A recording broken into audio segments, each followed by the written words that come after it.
ఒక tea cup తీసుకున్నాం. మీ mummy heat చేయమన్నారు. ఇక్కడ హీట్ చేసినప్పుడు దేనికి మాస్ ఎక్కువ ఉంటుందంటే హాట్‌గా ఉన్న టీ కప్‌కే ఉంటుంది. ఎందుకంటే ఇక్కడ మాస్ అనేది ఇంక్రీజ్ అయ్యింది. హౌ? ఇక్కడున్న పార్టికల్స్ మనం టెంపరేచర్ పెంచడం వల్ల కైనెటిక్ ఎనర్జీ ఇంక్రీజ్ అయింది. సో, మాస్ కూడా ఇంక్రీజ్ అయింది. కానీ పెద్దగా ఎక్కువ ఏం ఇంక్రీజ్ అవ్వలేదు. కానీ నెగ్లిజిబుల్ అంతే అది. జస్ట్ అలా ఇంక్రీజ్ అయ్యింది అంతే. ఇప్పుడు దీనికి మనం కనుక్కోవచ్చు. ఈ నెగ్లిజిబుల్ అమౌంట్ కూడా E = mc² దాంతో కూడా మనం కనుక్కోవచ్చు.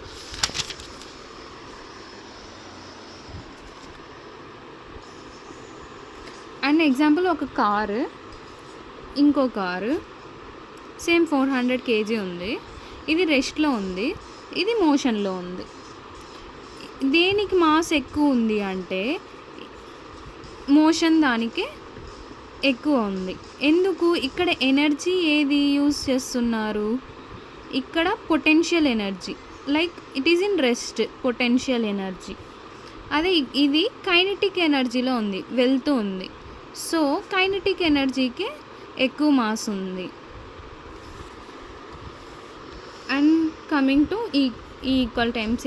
ఒక బుల్లెట్ను షూట్